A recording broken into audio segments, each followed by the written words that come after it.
va commencer, on va jouer un vrai ou faux sur l'hypnose. Et quand on va vous demander, à chaque fois, regardez votre question, genre la première, et puis vous allez marquer vrai ou faux avant qu'on vous donne la réponse. Et on va alterner. Il y en a qui ont déjà tout fait au fond. Généralement, c'est les gens qui n'écoutent pas les consignes. Du coup, on les détecte et on les fait venir rapidement ici. Bienvenue. Oh non, finalement, c'est bon, je vais refaire le test. Et puis après, il y a ceux qui suivent les règles. On suit les règles ce soir ou pas? On peut commencer par suivre les règles et puis après, on verra. Ok. Alors pour commencer, en fait, on va vous poser la question. La première, est-ce que quelqu'un peut la lire à haute voix? L'hypnose, c'est de la manipulation. L'hypnose, c'est de la manipulation. Répondez. Réponds dans ta tête.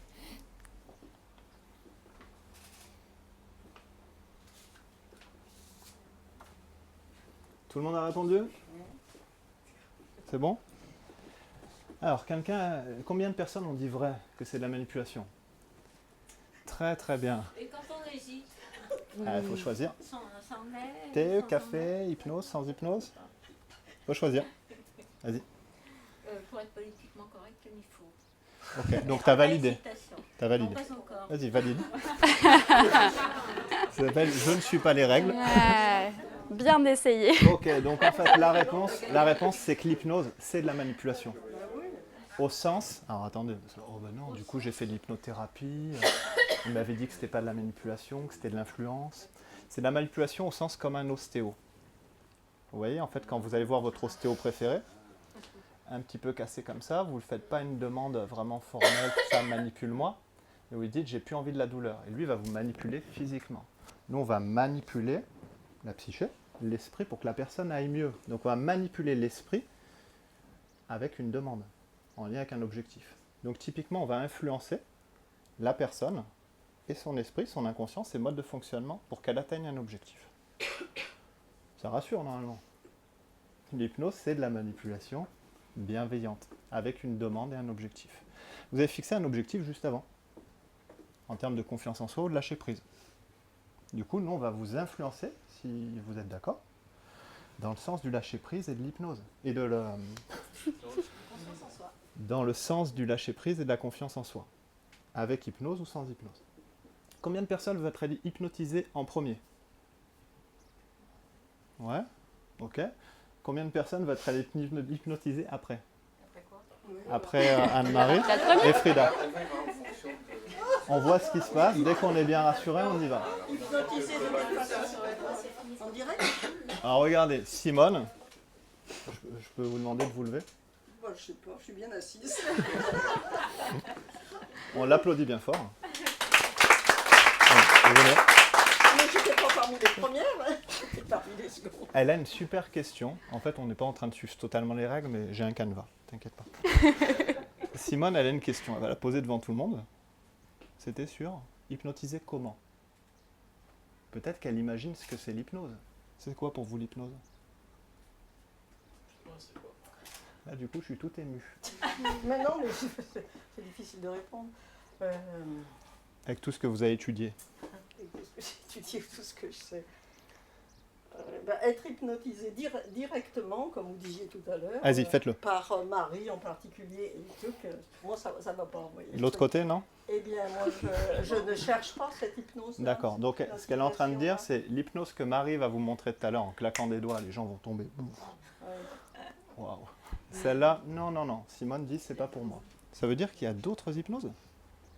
Eh bien, vous nous avez parlé d'autres fois d'hypnose ericksonienne. Ouais. Je connais bien Ericksonienne, ouais. Ericksonienne, oui. Vous aimez Erickson? Hypnose conversationnelle. Votre préféré? Ma préférée. Non. Et il n'y aurait pas une autre hypnose? Celle qu'on fait tout seul? Par l'auto-hypnose? Ouais. Ça vous intéresse? Ça, j'en sais rien. Vous préférez partager l'hypnose? Oui, moi je D'accord. préfère être avec quelqu'un qui m'hypnotise plutôt que de Vous préférez être avec... seul. Vous préférez être avec du monde quand vous êtes hypnotisé? Oui, enfin avec du monde.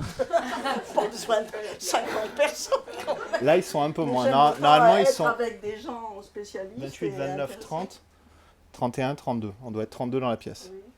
33, parce qu'il y a Sonia aussi. 33 personnes, c'est suffisant, pas 50? Non, mais je parlais de une ou deux personnes. Donc vous pourriez être hypnotisé facilement. Ah, ça, je sais pas.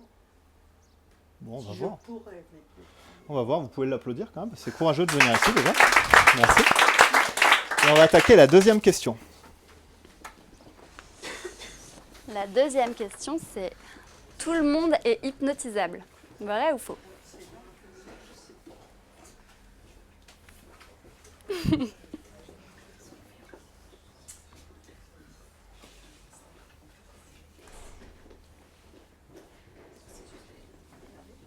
Alors, est-ce que tout le monde est hypnotisable?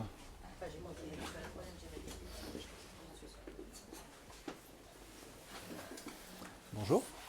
Samira. Oui. Tu veux rentrer sous auto-hypnose ou sous hypnose? Tu préfères quoi?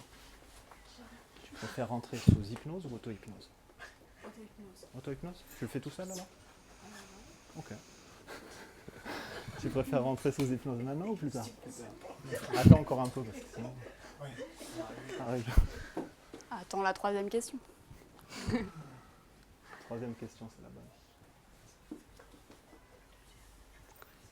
Alors, qui dit vrai? Tout le monde est hypnotisable. Non, bah oui. Et qui dit faux? Qui dit non? Qui dit que c'est pas vrai, que tout le monde n'est pas hypnotisable?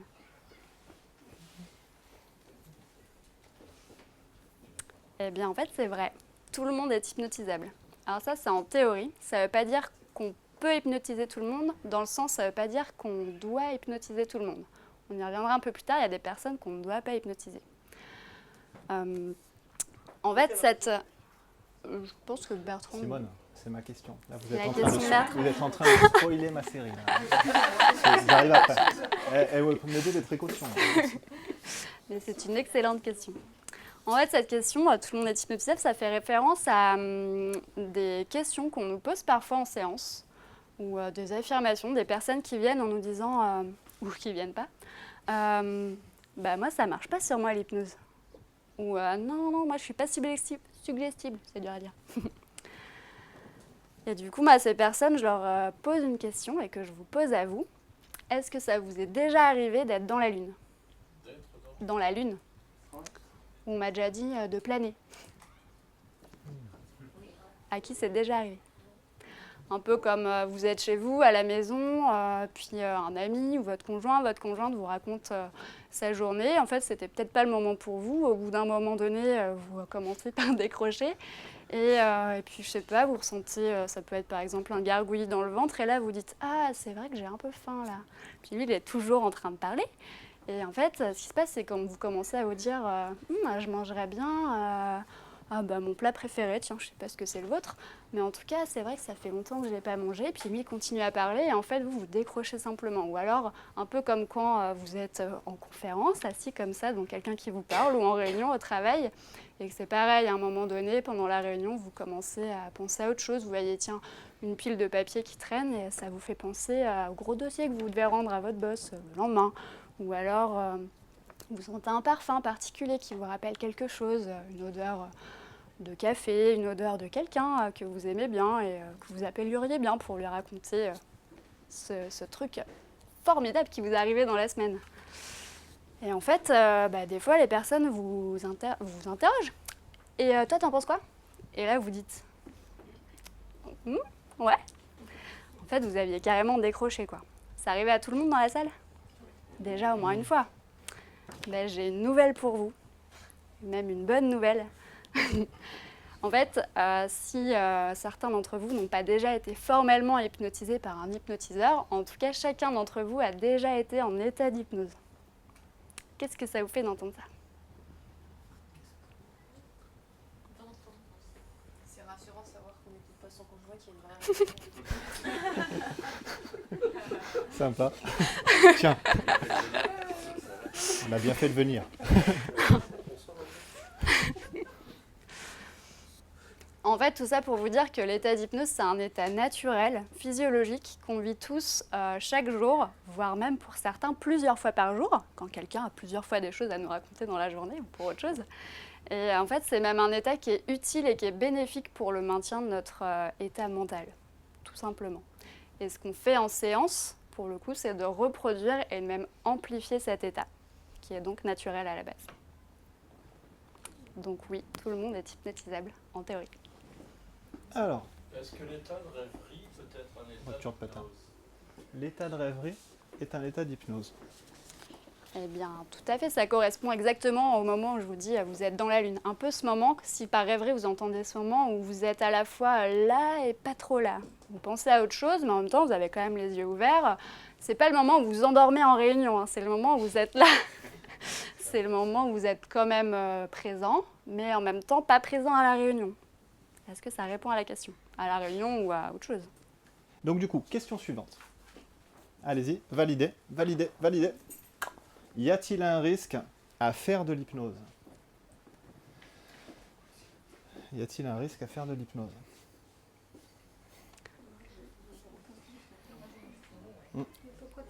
Répondre par vrai ou par non. Ça c'est comme ça, à la népalaise ou à l'indienne. Alors, est-ce qu'il y a un risque à faire de l'hypnose? Vous avez tous validé? T'as appuyé sur ton bouton, Samira, ou pas? Non. Appuie sur le bouton de ton collègue, juste sur son genou, et il va rentrer en état d'hypnose. Alors, tout le monde a validé? À votre avis, combien de vrais il y a un risque à faire de l'hypnose? Ah ouais. Il n'y a pas de risque. La Il y a- question c'est il n'y a effectivement. La question c'est il n'y a aucun risque à faire de aucun l'hypnose. risque. Il n'y a aucun risque à faire de l'hypnose. Vrai ou faux? Est-ce que c'est Moi, j'ai vrai? répondu.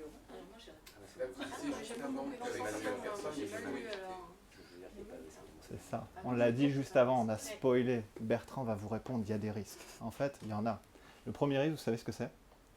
C'est quelqu'un qui vient, un monsieur ou une madame, de 50 ans à peu près, classe moyenne, de français moyen, qui arrive et qui vient en hypnothérapie, qui vient surtout pour se libérer d'un symptôme, et là, le risque, c'est qu'il change. C'est qu'on lui retire son symptôme. Oh, le con d'hypnotiseur, d'hypnothérapeute. On se moque pas, ça arrive tous les jours, Simone. Donc du coup, c'est la personne va demander à ce qu'on lui retire un symptôme, mais quand on va faire parler le symptôme, qu'on va le décortiquer, elle va changer. Le premier risque, c'est le changement. Ça, c'est sur l'aspect positif, fun. Il faut pouvoir le gérer, hein, l'encaisser, le changement. Donc on met des protections, notamment vis-à-vis du rythme, consolidé. Puis le deuxième truc qui est moins marrant, c'est qu'un psychotique, on va éviter de le dissocier, on va éviter de lui faire de l'hypnose, on va éviter de mettre le conscient d'un côté et l'inconscient de l'autre côté. Qu'est-ce qui se passerait chez un psychotique si on le dissociait? Il a la sensation déjà d'être morcelé. Vous imaginez le puzzle? Et ça, c'est angoissant déjà. Et on dissocie. Ce serait une décompensation. Après, il y a aussi, là où on ne pratique pas l'hypnose, c'est avec les épileptiques. Donc s'il y a des épileptiques, on le saurait. Il y en a combien ici dans la pièce? Votre avis? À part moi. Donc deux risques, psychotique, épileptique pour l'hypnose, et après le seul risque c'est de changer, et que ça aille vite, parce qu'on va toucher l'inconscient. Dans l'anamnèse, quand on reçoit un patient, c'est à chaque fois on vérifie par des questions détournées, et quand on a le doute, on aiguille vers notamment Elisa chez nous, en psychologie clinique, pour établir un diagnostic. Un hypnothérapeute qui n'est pas psychologue clinicien ou psychiatre ne peut pas établir un diagnostic. Ça va? Question suivante. L'hypnose, c'est magique. Il faut avoir un don pour la pratiquer. Vrai ou faux?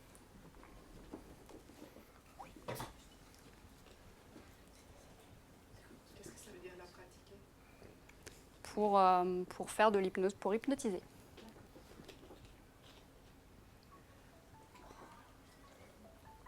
Je suis désolée.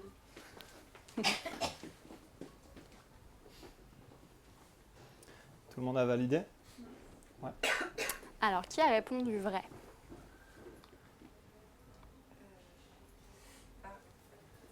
Moi j'ai hésité, mais j'ai quand même répondu vrai. J'ai hésité parce que je me suis dit peut-être que maintenant, de nos jours, il y a des études pour, mais avant, le terme existait déjà, il y avait moins, on en parlait moins, il y avait peut-être moins d'études pour devenir hypnothérapeute, je sais pas comment on dit. Comme il y avait des rabouteux, des gens comme ça, je me suis dit qu'il y avait peut-être déjà des gens qui avaient un don pour l'hypnose. J'ai choisi de dire vrai pour ça. Ça peut être le don de soi aussi, non, tout simplement. Ouh, Tu veux ça, c'est t'asseoir une très belle utilisation du mot don. Eh bien, la réponse, c'est faux. Peut-être ces personnes ont un don de communication et que, en fait, sans le savoir, elles pratiquent l'hypnose. En tout cas, avec Bertrand, on est né avec quelques talents, ou plein de talents. Et quand on passe, par exemple, l'OFTA dont je vous parlais tout à l'heure, pourtant, on ne coche pas hypnose dedans. Ça y est pas. Je parle de talent au sens talent avec lequel on est, des talents qui seraient naturels, innés. On n'a pas non plus la grosse barbe, quoique. On ne fait pas les gros yeux. On n'a pas de baguette magique, même si de temps en temps on peut en voir traîner une à l'ICH. Tout simplement parce que non, effectivement, l'hypnose, il n'y a rien de magique dans l'hypnose. Alors si c'est pas magique, vous qui avez presque tous répondu faux, qu'est-ce que c'est, d'après vous? J'ai entendu les mots chuchoter. C'est des techniques. De l'écoute. Ça comprend de l'écoute. C'est une formation en fait à la base, du travail, effectivement des techniques, des outils, des protocoles. Par exemple, à l'ICH, on forme à l'hypnose conversationnelle, on forme à l'hypnose ericksonienne pour comprendre finalement les mécanismes de fonctionnement de l'inconscient, savoir comment ça marche, puis comment s'y adresser. Des formations sur les bases de psychopathologie pour comprendre là les bases du fonctionnement de l'humain. Et puis c'est aussi une posture, l'hypnose, j'entends l'écoute, la bienveillance, l'humanisme, croire qu'il y a un potentiel en chacun d'entre nous et que finalement tout le monde peut réussir à atteindre des objectifs. Ici, on forme aussi, effectivement, on en parlait tout à l'heure, à l'auto-hypnose, c'est-à-dire qu'on va apprendre aux personnes à finalement explorer et développer leurs propres ressources pour finalement se développer en autonomie. C'est hyper important pour nous, finalement, de viser l'autonomie de la personne qu'on accompagne. Et puis après, il y a l'hypnose classique, et c'est là que peut-être parfois on se pose la question de c'est magique ou pas. L'hypnose classique, c'est l'hypnose de spectacle. Et là, effectivement, ça paraît impressionnant. On en reparlera plus tard, surtout ne vous endormez pas tout de suite. L'hypnose classique, ça permet par exemple de faire, de voir en tout cas, de provoquer des phénomènes qui peuvent paraître hyper impressionnants. On peut provoquer des émotions, des sensations, mais aussi des catalepsies, ce moment où la personne elle est bloquée, des amnésies, des hallucinations, donc des phénomènes qui sont effectivement impressionnants et pour autant qui n'ont absolument rien de magique. Donc non, l'hypnose, ce n'est pas un don. C'est du travail. Alors, question suivante. Avec l'hypnose, mes problèmes vont disparaître tout seuls. Bah évidemment. Allez-y, répondez d'abord.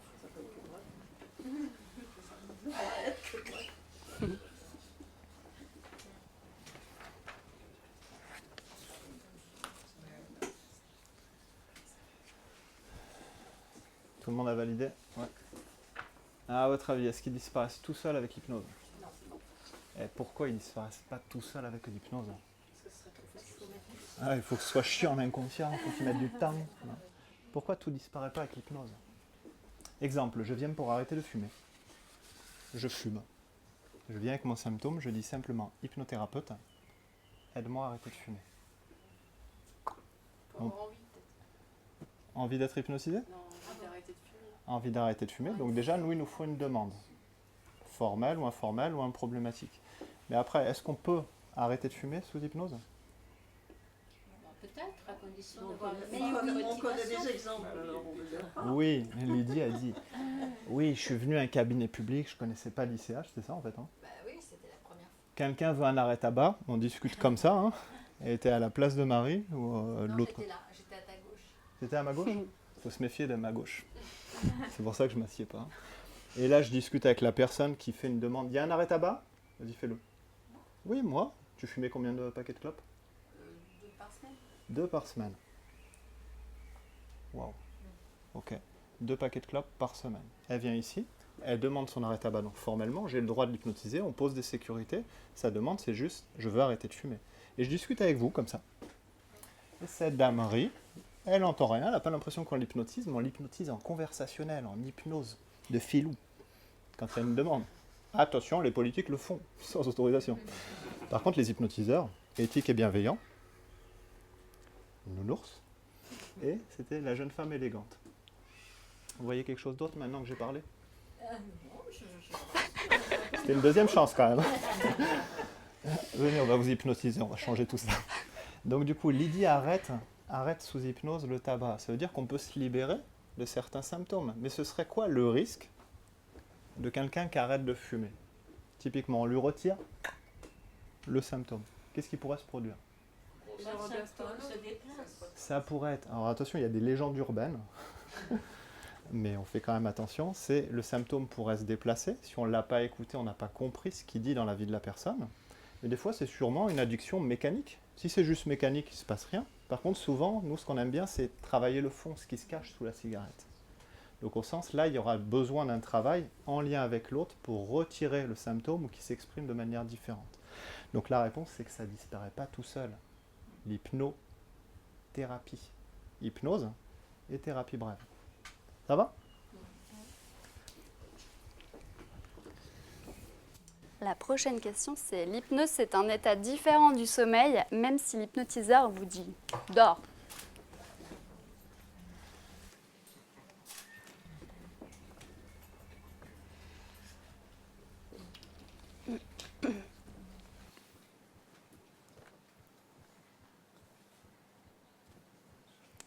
Alors, qui répond vrai?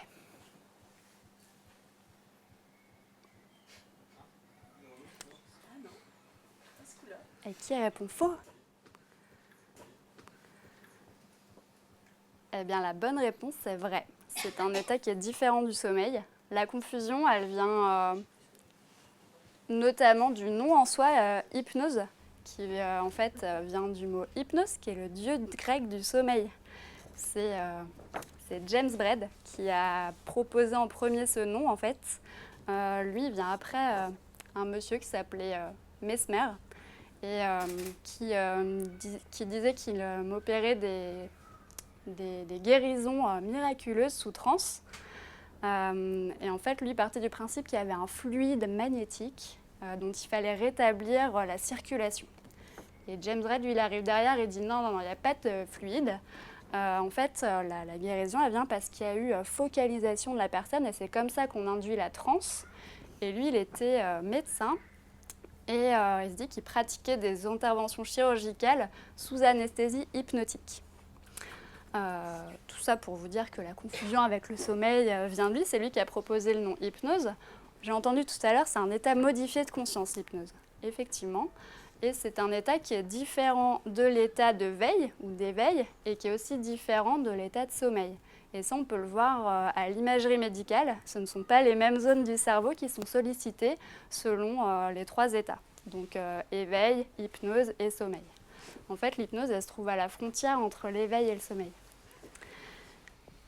Quand on est, comme je disais tout à l'heure, dans la lune ou en pleine rêverie, on est en fait dans un état qui est dissocié. Ce qui se passe en état d'hypnose, c'est qu'on va dissocier le conscient et l'inconscient.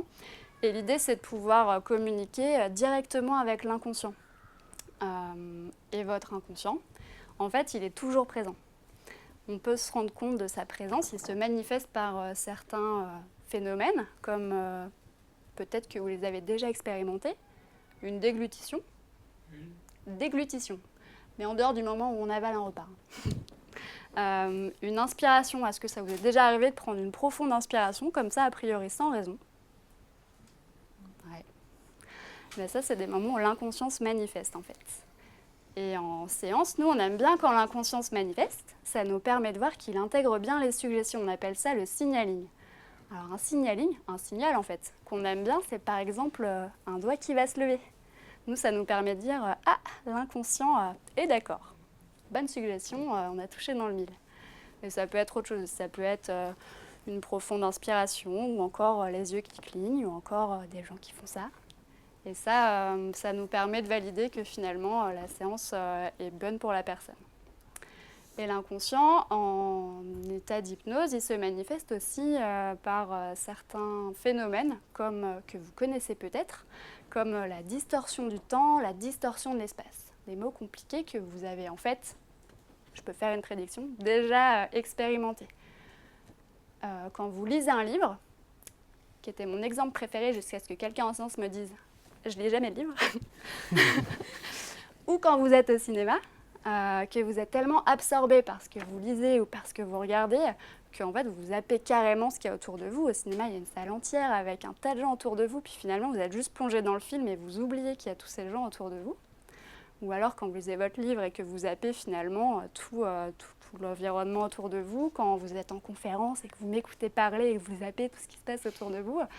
Ou encore, pour reprendre le cinéma ou n'importe laquelle de ces exemples, quand vous dites « Ah, mais c'est déjà fini, je pensais que ça faisait que 10 minutes ». Ça, c'est une distorsion du temps et de l'espace. Donc, ce sont des phénomènes finalement caractéristiques de la présence de l'inconscient et donc qu'on retrouve en séance d'hypnose, qui sont donc des phénomènes différents de quand on dort. Ok. Alors, prochaine question. Sous hypnose, je pourrais dire des trucs compromettants. Je peux jouer ou pas? Oui. Alors, sous hypnose, je pourrais dire des trucs compromettants. Vrai ou faux? Qui dit vrai? Véronique. Déontologie ou pas là? Hein? Est-ce qu'on peut parler de déontologie? Alors, on va en parler. Combien de personnes disent on peut dire des trucs compromettants? Ouais? Ok. Tout le reste, c'est vous avez choisi non. À votre avis, alors du coup, on bascule de quel côté? Tu dirais quoi, toi? Moi, je dirais faux. Pourquoi c'est faux, à votre avis? C'est bizarre, on a parlé déontologie, tout ça. Moi j'ai lu, mais je ne connais rien, mais j'ai lu qu'en fait on ne disait et on faisait que ce qu'on voulait vraiment. Alors, ce qu'on a déjà pensé ou qui est en lien avec son code de valeur et sa structure. Donc, typiquement, on ne pourrait pas te faire faire quelque chose que tu n'as pas au moins imaginé avant. Je peux donner, je fais l'accent de Marseille, je peux? Fais-toi plaisir. Je peux? Ça m'a manqué, le soleil, les grillons, les cigales. Ah, t'as vu, ça te plaît? Donc imagine le nounours au soleil. Et là, il y a une dame qui vient en conférence, une fois, c'était les premières qu'on fait à Marseille. Et puis on va lui donner un prénom. Je change des histoires. À chaque fois que je fais des vignettes cliniques, c'est pour vous amuser, poser des suggestions parfois, avec une intention bienveillance, du lâcher prise et de la confiance en soi, mais c'est aussi pour mélanger des cas de patients. Même si la personne écoutait, elle ne se reconnaîtrait pas. Ça va? Donc on donne un prénom à cette jeune femme? Janie. Janie? Mélanie. Mélanie, ok. Donc Mélanie qui arrive et qui me dit je peux faire un petit peu d'hypnose, mais j'ai un petit peu peur. Moi aussi, la pétoche, on imagine claquer des doigts, dormez, faites la poule, le gorille et tout ça. En plus, j'y avais pensé avant, aller voir les gorilles faire le selfie, du coup, c'est moi sur scène, non. Et elle arrive, elle fait on peut vivre un petit peu d'hypnose, mais je ne vais pas dire des trucs compromettants quand même, hein, parce que j'aimerais pas quand même dire que j'ai envie de rencontrer un homme ce soir, hein, tu viens de le dire. Elle commence, on fait tendre les bras comme vous ferez tout à l'heure. Elle retourne une main comme ça. On n'a même pas commencé l'hypnose. Elle fait « Ouh, je suis bloqué, je suis bloqué. » Là, je regarde mon confrère de l'époque. Moi, j'ai rien fait. J'ai pas fait d'hypnose, il n'y a pas d'induction, rien du tout. J'étais en train de discuter et boire un verre d'eau. C'est pas moi non plus. Qu'est-ce qui a pu se passer? Pas de fluide magique, on n'est pas chez Mesmer, on n'a pas claqué des doigts encore. Tout est dans le claquement de doigts. Comment elle a pu faire, cette dame? Vous connaissez Mesmer, l'ancien, celui dont a parlé Marie, et Jean-Martin Charcot, un autre à une autre époque, le pandémonium de la Salpêtrière. Ils viennent léginer des patientes dites hystériques. Mais à cette époque, je pense qu'on enfermait un peu tout le monde. Donc c'est une personne en fait qui aime bien à la base être sur la lumière et faire du théâtre, pour faire simple. Donc la personne vient sous la lumière, les spots, et elle attend juste de partir dans une transe ou quelque chose qui la révèle, qui la mette en valeur. Du coup, sans hypnose, elle arrivera à se le provoquer. Mais du coup, c'est quoi le truc compromettant qu'elle nous a dit après? Quand on était en off, il faut imaginer José à côté. Alors, comment on l'avait appelée déjà, cette dame? Je mélange les histoires, hein, faites attention. Elle ne se reconnaîtrait en aucun cas. Mélanie, elle s'approche, elle fait c'est un truc de dingue. Je suis venu à 2 cabinets publics, entre les deux, j'ai eu des hommes, ils sont magnifiques. Mais vous m'aviez dit que vous étiez plutôt d'une religion, comment je pourrais dire, donnez-moi un nom de religion, qui ne soit pas une religion réelle. Agnosticus. On imagine un dogme, et donc très ferme avec elle-même. Et là, entre deux séances, à cause de l'hypnose, sympa José, sympa Bertrand, j'ai le droit d'aller vivre le diable au corps. Et du coup, c'est là, on ne se moque pas, on a le droit de le vivre si vous y pensez. Ah, on a bien fait de venir du coup. Et donc cette dame, entre les deux séances, vit cela. Mais du coup, elle a trouvé une manière, en fait, de retirer sa culpabilité. Donc c'était sympa l'hypnose. La question, en fait, est-ce qu'on peut dire des trucs compromettants? Non. Vous imaginez une petite dame qui vient, qui est un peu guindée. Je vous fais la dame guindée? Je fais hyper bien la dame guindée. Donnez-moi un sac à main. Donnez-moi un sac à main, vite, un sac à main. Parce que si vous voulez dedans. Alors cette dame, en fait, elle se qualifie elle-même. Je mélange des histoires à chaque fois. Je plains ton sac à main. Ah, le nounours, c'est puissant. Je prends une petite digression, je peux. Mais oui, c'est pour ça que je l'ai fermé. Et donc cette dame arrive, elle rentre dans l'ancien cabinet que certains ont déjà vu, avec une nonne magnifique, Yellow Corner, pub, placement de produit, qui est en train de fumer une clope avec du rouge à lèvres. Vous l'avez jamais vu? Elle est magnifique, hein? Et donc j'ai cette dame qui se qualifie elle-même de grenouille de... Bénitier. Je savais pas ce que c'était. Bon. Prince charmant vous a pas embrassé encore? Non, elle rigole pas. Donc elle est très sérieuse, elle a vu la nonne en rentrant, elle sert son truc et elle vient pour vivre de l'hypnose. Et elle me dit, non, je suis avec mon homme depuis au moins 30 ans, mais elle se plaint, hein. L'homme est con, vous pouvez pas l'hypnotiser. Elle accroche son sac à main comme ça. Non, et je viens pour mon mari. Demande direct. Le pauvre homme. Pardon. Et donc du coup, elle accroche à son sac à main, vous n'allez pas quand même l'hypnotiser, vous allez faire le truc à mon mari. Je dis, ben non, là, qu'est-ce que c'est que vous voulez travailler ici? Et donc les questions, des choses compromettantes, tout ça. Et de fil en aiguille, elle fait un lapsus. Imaginez quelqu'un de guindé, bien sous tout rapport, 25 ans de pratique avec le couple où il a des problèmes. Il est chiant, mais je reste quand même. Et là, elle me fait, je fais, vous attendez quoi de l'hypnose? Vous savez ce qu'elle me répond? Je fais, c'est pas de la magie quand même. On est en thérapie quand même, madame. Elle me fait, non, mais je m'attends pas, Bertrand, monsieur Beauregard, à ce que vous me guérissiez d'un coup de braguette magique. Et là, je regarde madame Grenouille de Bénitier, je fais, Marie, je t'appelle, mais on n'a pas le droit. Et du coup, le lapsus, en fait, il parle du désir de l'inconscient. Donc je fais, est-ce qu'on peut ouvrir son sac? Vous savez ce qu'il y avait dedans? Sa solution. Mais ça, c'est une autre histoire. Oh merde, je voulais savoir ce qu'il y avait dans le sac de Simone. Vous voulez qu'on regarde? Donc du coup, pour vous dire des choses compromettantes, nous on met des fusibles, et dans l'alliance thérapeutique, normalement il y a un lien de connivence au sens bienveillance, confidentialité. On reste muet comme des tombes. Là, je vous sors un lapsus de son contexte en mélangeant 6-7 patients, ça vous fait rire, mais la personne en fait se reconnaîtrait même pas. Par contre, ça vous donne un petit peu l'impact des suggestions et comment fonctionne notre inconscient. Donc nous on pose des sécurités, des fusibles, ce qui fait que tout ce qui se passe en thérapie est exclusivement bien pour la personne. Ici, ce que je vais vous poser comme fusible, comme sécurité, c'est que vous prenez que ce qui est bon pour vous, en lien avec le lâcher-prise et la confiance en soi. Ça vous va? Donc la question suivante. On repart sur l'hypnose classique en fait. L'hypnose classique, ça sert juste à faire la poule à tout le public. Vrai ou faux? La poule. Oui. Faire la poule? Faire la poule. Il On est peut bon en changer hypnose. On d'animal. va leur faire la vache. La vache, le crocodile, Le l'alligator, gorille. l'éléphant. C'est surtout l'hypnose classique. C'est l'hypnose notamment de spectacle. Ah, notamment, oui, parce que derrière. Alors Marie va l'expliquer, mais l'hypnose classique, c'est une hypnose directive.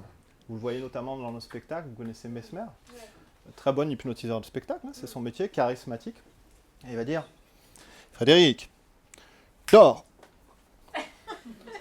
Oh putain, il aime pouvoir. Ben là, c'est l'hypnose classique, directive. Mais on l'utilise aussi en chirurgie. On l'utilise faite de suggestions directes, parfois en thérapie pour gagner du temps. Elle est plus spectaculaire que les autres. Du coup, j'ai plus de réponse. Non. Alors, qui a répondu vrai? Yeah.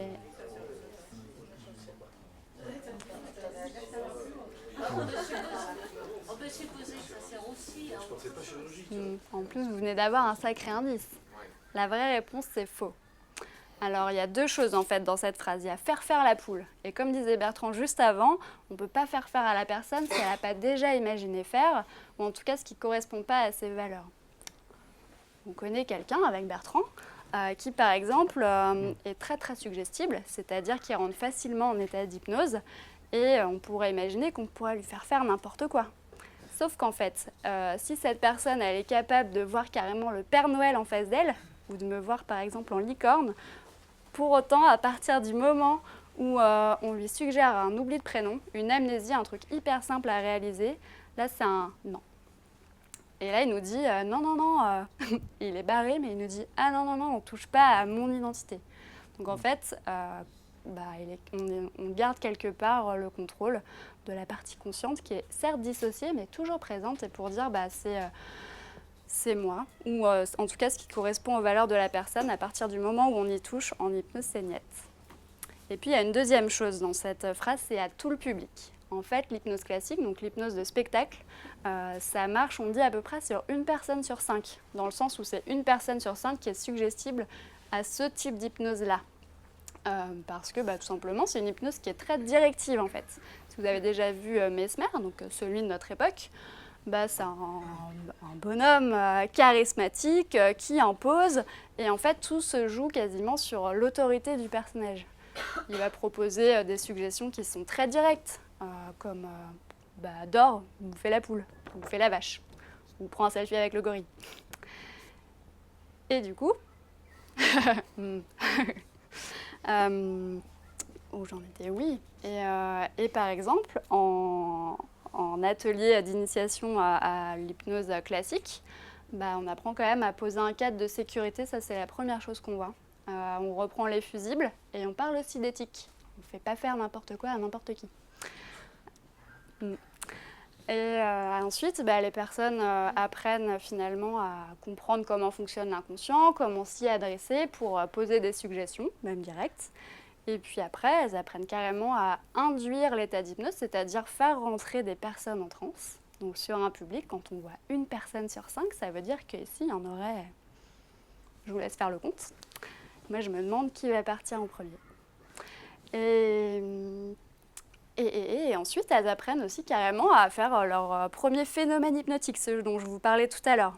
Induire des sensations, des émotions, des catalepsies, le moment où on est figé, ou collé au sol par exemple, impossible de bouger.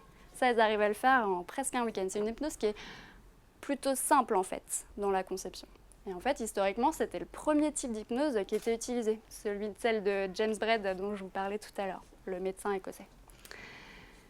Et c'est aussi, comme disait Bertrand, une hypnose qui est utilisée dans le monde médical en fait, c'est pas seulement le spectacle. Donc en fait, les personnels de santé qui utilisent l'hypnose, Un petit peu. un petit peu. Ils utilisent en partie l'hypnose classique et ils utilisent aussi l'hypnose ericksonienne dont Bertrand vous parle. Voilà. Donc ça ne sert pas qu'à faire faire la poule à tout le public. Alors, question suivante. L'hypnose peut faire remonter des souvenirs difficiles. Ouf. Tout ça ? L'hypnose peut faire remonter des souvenirs difficiles. Vrai ou faux ? Vous avez validé ? Ouais. Combien de personnes diraient vrai ? Waouh, une grande majorité. La réponse est vrai. Alors nous, ça nous est utile notamment dans le cas de gestion de traumatisme. On va les revisiter en régression. Un traumatisme, ça peut être petite enfance, tout ça. Et la personne va le vivre de manière dissociée, comme si elle l'observait et elle va s'apporter dans cette situation des ressources. Elle va être épaulée. Et c'est ça qui permet de changer des perceptions, des sensations. Et quand elle sort de régression, de changer quelque part sa vie. Vous m'autorisez à vous donner un exemple ? Choisissez un nom de patiente. Alors, avant de choisir le prénom, imaginez une personne, vous connaissez les gothiques. Je fabrique un personnage, je m'assure de 3 ou 4 patients. On est d'accord ? Imaginez une sorcière. Vous voyez, avec les grandes dents, ça c'est les vampires. Une sorcière, gothique, romantique, non, gothique. Et imaginez qu'elle téléphone à Bertrand Beauregard. Comment elle s'appelle ? Sabrina. Sabrina. On change de prénom, parce que j'en connais des Sabrina. On sait jamais. Ah, elle n'est pas sorcière. Et là, Cruella. Donc Cruella qui appelle, elle fait j'ai un problème, un truc qui vient bien. Est-ce que vous pouvez me faire une régression pour les vies antérieures? Là, je fais dans mon fort intérieur, on ne se marre pas. On s'adapte à la croyance de chacun. Donc en fait, on accueille la demande. Et je me dis, dans mon fort intérieur, comment vous appelez? Cruella. Cruella, vie antérieure, qu'est-ce qui vous arrive? Qu'est-ce qui vous fait penser à vouloir aller chercher une vie antérieure? Bah, à l'école, dans les études, je me sens un petit peu isolé.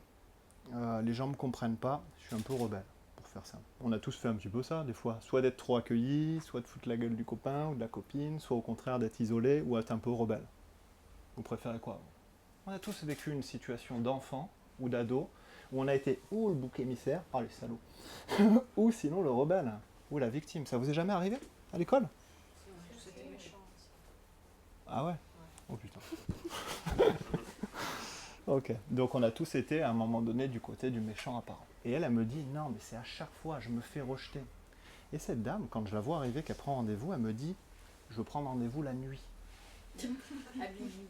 Ah non, mais là on se moque pas quand même. Je veux prendre rendez-vous la nuit. Ben, moi je me dis qu'elle bosse. Donc je vais lui filer un rendez-vous la nuit. Un rencard. Non, le thérapeute ne file pas le rencard. Donc par contre je lui dis 19h c'est la fin des séances, donc 18h c'est la nuit. Et donc elle vient. Elle rentre dans le cabinet, vous imaginez celui-là, c'est pas celui-là, mais elle rentre dans le cabinet et là j'entends la porte qui s'ouvre. Vous voyez comme dans les manoirs là? Faites le bruit du manoir. Tu fais hyper bien le bruit du manoir. Et là je fais, il y a quelqu'un qui rentre, ça doit être Cruella. Qu'est-ce que je vois en train de patienter tranquillement dans la salle d'attente, en train de manger des chauves-souris et en train de jeter les têtes? Cruella qui arrive, gothique romantique, avec des New Rock. Cherchez sur internet ce que c'est des boots avec des chaînes. Quand on se balade, ça fait ça. Une espèce de... Comment vous arrivez à voir les vampires ou pas? Vous avez déjà vu? Avec... Comment tu imagines un vampire, Sonia? Aide-moi. Non, mais c'est... Twilight, ça. Donc, mes versions filles. Donc, la fille est super sexy, mais le thérapeute, il dit rien. Il dit c'est une vampirette. Elle arrive super sexy, décris-la un petit peu. Bustier avec des petites chaînes. Bustier avec des petites chaînes. Des clous. Pantalon en cuir en sky, mais aussi avec une robe en foufou. Ah oui, et le long traîné derrière. Super. Bon. Donc vous avez Sonia qui arrive. Et elle arrive, elle fait bon, Bertrand, je peux vous appeler Bertrand? Je dis oui. Et elle me fait, j'ai un petit problème, donc du coup je vous dis, je veux faire les vies antérieures parce que je pense que c'est un karma passé, il s'est passé quelque chose, j'ai dû être maudit. Regardez mon crucifix, il est à l'envers. Heureusement que vous passez pas après la grenouille de Bénitier, sinon ça aurait fait un truc un peu trash. Et donc je lui dis, mais pourquoi vous voulez faire une vie antérieure? Vous savez ce qu'elle me répond? Elle fait, j'arrive tellement pas à gérer ici qu'il y a un trauma et je pense que je suis une sorcière. Qu'est-ce que vous diriez à ça? Dans le contexte réel, hein? Bah non.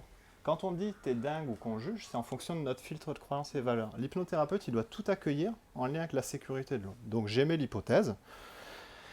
Et j'étais un jeune hypnothérapeute, donc en fait le protocole des régressions, je le connais.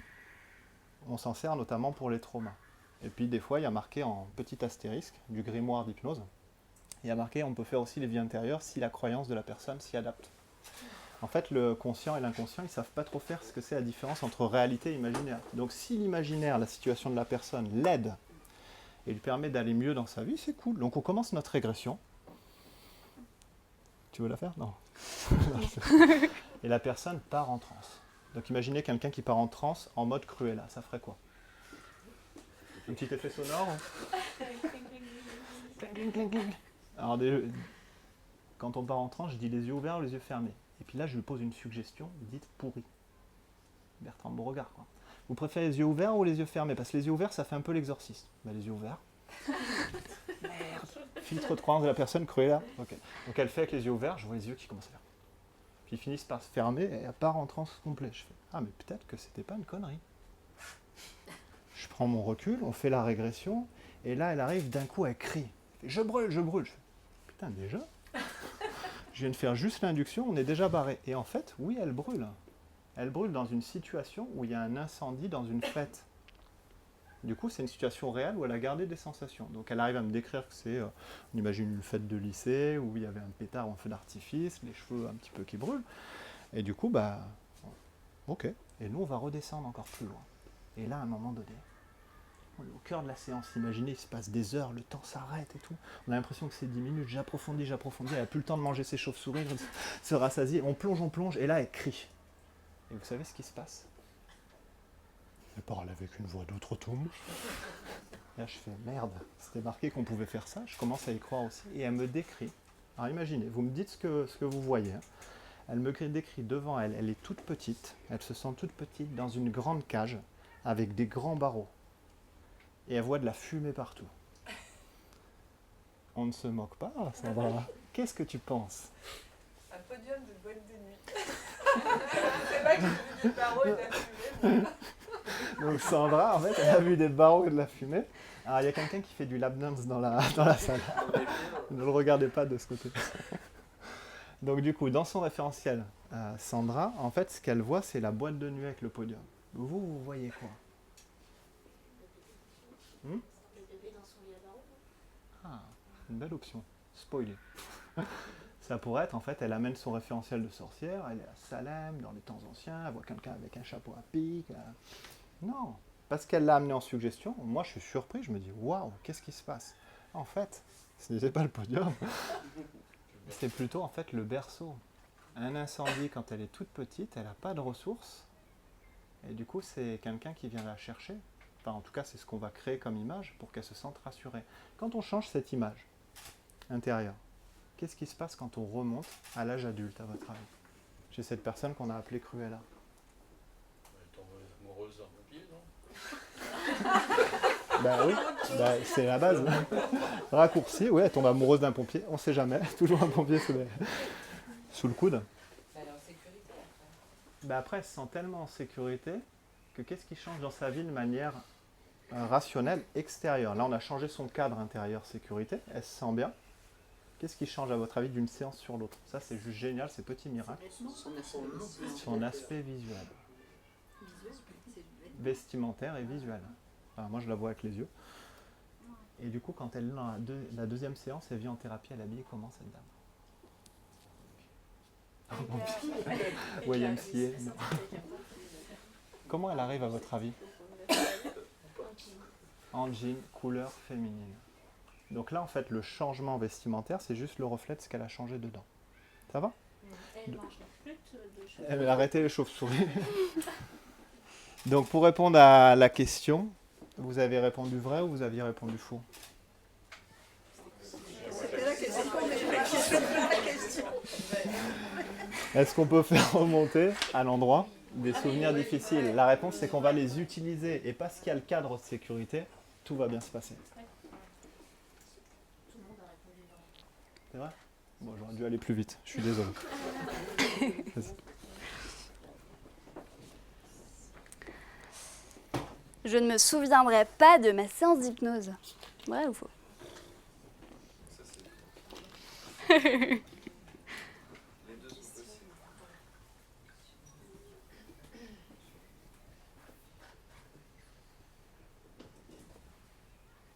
Qui répond faux? Faux. C'est mitigé. Eh ben c'est faux. Dans le sens où déjà on va se souvenir qu'on est allé à l'ICH faire une séance d'hypnose. Ça oui, on s'en souviendra. Après, ce qui est vrai, c'est que l'amnésie, c'est une faculté de l'inconscient déjà. On s'en rend compte par exemple quand on se réveille. Est-ce que c'est déjà arrivé? Je pense que oui. Vous vous réveillez. Et là, vous avez quelques bribes de souvenirs du rêve qui était en cours. Et vous vous dites « Ah mais oui, c'est ça, il s'est passé ça ». Vous essayez de vous accrocher aux petits détails. Et plus vous essayez de vous accrocher aux détails de ce rêve pour vous en souvenir, et plus il s'évapore. Ça vous est déjà arrivé? Ouais. Ben carrément. Et ben ça, c'est l'amnésie et c'est l'inconscient qui est capable de ça. Et ensuite, il y a une deuxième chose, c'est que notre inconscient, une de ses grandes fonctions, c'est de nous protéger. Et en fait, ce qu'il est capable de faire, c'est de refouler des souvenirs qui peuvent être traumatisants, comme je ne me souviens plus de son prénom, mais Cruella. la vampirette, qui avait zappé, en fait. Bon, elle était toute petite, mais quand même, cet épisode traumatisant dans le berceau. Et il est aussi capable de faire le tri, en fait, pour nous éviter de nous souvenir consciemment de tout ce qui est inutile, en fait. Parce ce qu'il faut savoir, c'est que l'inconscient, en fait, il capte tout ce qui se passe. Et nous, consciemment, on est capable de se rappeler de 5 à 7 informations entre ce qu'on voit, ce qu'on entend, ce qu'on ressent. Et si l'inconscient il nous transmettait toutes ces infos et qu'on se rappelait de tout, ce serait juste l'horreur, l'explosion, l'éruption. Donc en fait, l'inconscient, il fait le tri. Donc il est capable de faire une amnésie. Mais ce qui se passe en séance, en fait, quand vous écoutez quelqu'un parler, que peut-être en séance la voix est plus ou moins floue, ou que vous l'entendez de plus ou moins lointaine dans le temps, l'espace, ce qui se passe, c'est que si l'hypnotiseur ne suggère pas une amnésie, vous allez vous souvenir consciemment de tout ce qui est important pour vous.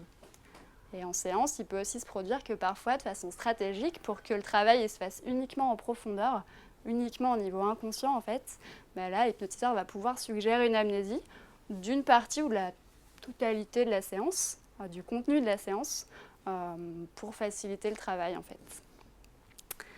Donc, vous vous rappellerez que vous avez fait une séance d'hypnose. Et vous pourrez même vous rappeler de l'intégralité s'il n'y avait pas besoin de faire d'amnésie, en fait. Question suivante. L'hypnose permet de traiter des symptômes de façon superficielle seulement. Et on va accélérer avant la pause. Alors, vrai ou faux? Donc vous avez tous répondu en fait. Simone tricheuse. L'hypnose permet de traiter des symptômes de façon superficielle seulement. La réponse est faux, Simone.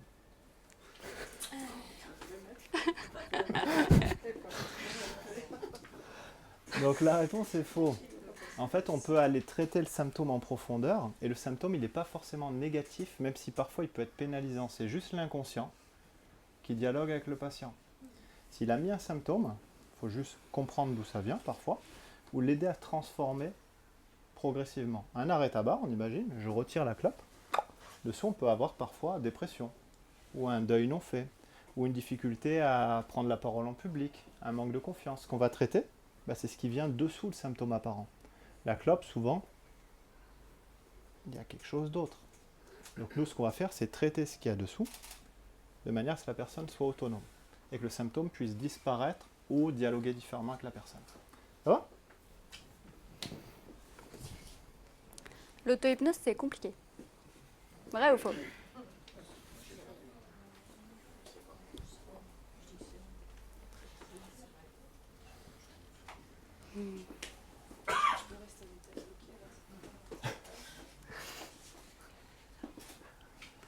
On a des matelas, Non. des sofas. Cette question, on n'a pas essayé. Tu veux qu'on le fasse Ah. Bonne remarque. Au fond. Ça, il me semble logique. Hmm? Je disais, on ne peut pas répondre à cette question tant qu'on n'a pas essayé. nous? Oui. On a déjà un volontaire. Quelqu'un qui a essayé et qui trouve ça facile et qui l'explique. Moi, je suis comme Saint Thomas, moi, je préfère voir. J'ai une personne qui me disait, je suis comme saint Thomas, je ne vois que ce que je crois. C'est pas mal quand même. Hein. Pas mal, oui. Attention à ne pas intégrer les bonnes suggestions qui vont venir après. Confiance en soi et lâcher prise. Mais on s'en fait à longueur de journée des suggestions. Ah ouais. Non. En fait, si on vivait sous hypnose, sous autosuggestion, Il me semble. Ben oui. qu'est-ce que tu te dis tous les jours, toi? Je me dis. Simone est géniale, toi tu dis Anne-Marie est géniale. Voilà, bon, c'est bon. C'est positif pour vous. Qu'est-ce que vous dites chaque jour de manière insidieuse? J'ai passé une journée de merde, c'est comme hier. Non, super belle journée, super conférence. Ça, c'est de l'autosuggestion. Qu'est-ce qui se passe quand quelqu'un se répète des choses sous auto-hypnose, à votre avis? Il radote, ok. Et à force de radoter, qu'est-ce que ça fait? Ça modifie. carrément, ça s'ancre profondément et durablement. Alors la réponse, c'est faux. Même si effectivement, tant qu'on n'a pas essayé, on ne peut pas vraiment savoir. Mais en tout cas, quand on essaye, on se rend compte que c'est quelque part assez simple. Un peu comme la question d'avant, c'est un apprentissage, et c'est du travail, et c'est de la pratique. Et en atelier, en fait, en seulement 2 jours, on pose encore une fois le cadre de sécurité physique. On fait ça dans un endroit sécure, en tout cas au moins dans les premiers temps, le temps de voir comment ça fait. On pose les fusibles. Bertrand, elle en parlait tout à l'heure. Vous ne prenez que ce qui est bon pour vous. Et puis en auto-hypnose, comme c'est plutôt orienté développement personnel, c'est aussi des fusibles comme, en cas d'urgence, je peux revenir au conscient ici et maintenant en 1 seconde. Ou alors je reste concentrée sur uniquement le présent et le futur. Et ensuite, on va apprendre à, encore une fois, les mécanismes de fonctionnement de l'inconscient, et surtout apprendre à finalement comment s'adresser à l'inconscient. Un exemple.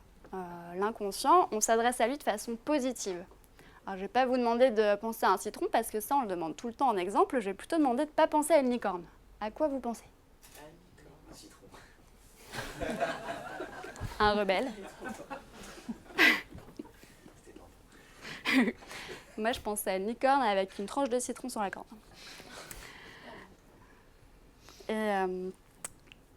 Et donc, une fois qu'on sait s'adresser à l'inconscient, on apprend comment finalement rentrer tout seul dans cet état d'hypnose, conduire la séance et puis ressortir de l'état tranquillement. Et l'idée ensuite, c'est de pratiquer. On commence d'abord par de petits objectifs de développement personnel. Il ne faudra quand même pas changer notre vie de façon positive en une seule fois et d'un seul coup. Ça sert l'auto-hypnose? Alors l'auto-hypnose, ça sert à aller explorer soi-même ses propres ressources. En fait, on est autonome, on n'a pas besoin de quelqu'un en face pour finalement nous permettre de nous développer. Ça marche sur des objectifs de confiance en soi, lâcher prise, par exemple, la gestion du stress, la gestion des émotions et même la gestion de la douleur. Et par exemple, on peut aussi apprendre à jouer de la batterie. Ça, c'est ce que fait Bertrand. On peut rassembler toutes ses ressources pour reprendre la course à pied. Ça, c'est ce que j'ai fait. Et maintenant, j'ai une super marque de pantalons sur le mollet pour le prouver. Ouais, si seulement j'y avais pensé avant. Claque des doigts, Véronique, elle va le faire. Elle va remonter la jupille. Ah ouais, je vous ferai pas la démo de course à pied maintenant. Et ensuite, c'est pratiquer de plus en plus. Et en fait, plus on pratique et plus c'est facile de rentrer rapidement et facilement en auto-hypnose. Et c'est un peu finalement comme la conduite. Au départ, il faut penser à j'appuie sur la pédale, la deuxième pédale, le levier de vitesse, le volant, regarder dans les rétros. Et au final, plus on conduit et plus ça se fait tout seul. Vous ne dites pas à chaque fois que vous conduisez accélérateur. Embrayage, vitesse. Non, ça se fait tout seul. L'auto-hypnose, c'est pareil. À force de pratiquer, c'est de plus en plus facile. Alors, dernière question avant de faire une pause. Je peux rester bloqué en état d'hypnose. Tu veux? Je sais pas. C'est pas moi qui ai écrit la question. Bloqué physiquement ou mentalement ou émotionnellement ou psychiquement ou... On va prendre le pire cas, les 5. On pourrait rester bloqué dans un état comme ça. Regarde, je le mime. Gravataire, quoi. C'est ma plus belle pose quand même. Le nounours grabataire. Donc est-ce qu'on pourrait rester bloqué comme ça?